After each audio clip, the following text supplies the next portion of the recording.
என் பேர் மணிக்குட்டி சுப்பிரமணியன், தமிழ்நாடு வாழை உற்பத்தியாளர் சங்க பொருளாளர். திருச்சி மாவட்டம் தான் தமிழ்நாட்டிலே வாழை அதிகமாக பயிர் செய்கிற. திருச்சி மாவட்டம் தமிழ்நாட்டிலே வாழை அதிகமாக பயிர் செய்கிற மாவட்டம், முதன்மை மாவட்டமாக இருக்குது. இந்த மாதிரி இருக்கிறப்போ அந்த வாழையை திருச்சி மாவட்டத்தை வாழை ஏற்றுமதி மண்டலமாக அறிவிக்கணும். இங்கேருந்து வாழைகள் துபாய், சிங்கப்பூர், மலேசியா நிறைய இடத்துக்கு வாழைகள் ஏற்றுமதி ஆகுது. அதனால் திருச்சியை மையமாக வச்சு ஒரு வாழை ஏற்றுமதி மண்டலம் ஏற்படுத்தணும் அப்படிங்கிறத எல்லா அரசுக்கிட்டையும் கோரிக்கையாக வச்சுக்கிட்டு இருக்கோம். இதில் மத்திய அரசு 60%, மாநில அரசு 40%, இரண்டு பேர் இணைஞ்சு பனானா கிளஸ்டர்னு சொல்லி வாழைக்காக ஒரு கிளஸ்டர் ஏற்பாடு பண்ணுறாங்க.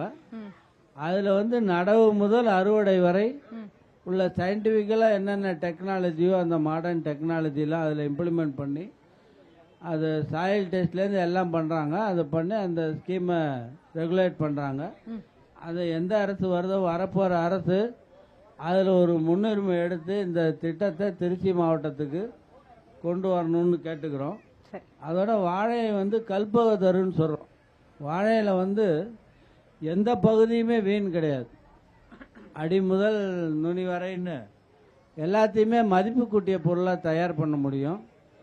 அதனால் இந்த வாழையிலேருந்து மதிப்பு கூட்டிய பொருட்கள் தயார் பண்ணுறதுக்கான திருச்சி மாவட்டத்தில் ஒரு மையம் அமைச்சு வாழையில் மதிப்பு கூட்டு பொருட்கள் தயார் பண்ணி அதை விற்பனை பண்ணுறதுக்கான சந்தையை ஏற்படுத்தி தரணும். ஏன்னா அதில் வாழையில் பவுடர், நார், இந்த வாழைப்பழம், இந்த மாதிரிலாம் அதை நிறையா மதிப்பு கூட்டி அதில் நிறைய பண்ண முடியும். அதுக்கு நமக்கு பக்கத்தில் அருகே தேசிய வேளாண் ஆராய்ச்சி வாழை ஆராய்ச்சி மையம் இருக்குது. அவங்க அதுக்கு உண்டான பயிற்சிகள்லாம் தராங்க. அதை அனைத்து பகுதி மக்களும் பயன்படுத்தி அதை திருச்சி மாவட்டத்தை முதன்மையாக செய்யணும்னு நியூஸ் தமிழ் வாயிலாக கேட்டுக்கிறோம். நன்றி. ஆலோசனைகளுக்கு நன்றி. நிச்சயமாக உரியவர்களுக்கு உங்களுடைய யோசனைகள் எடுத்துச் செல்லப்படும். நியூஸ்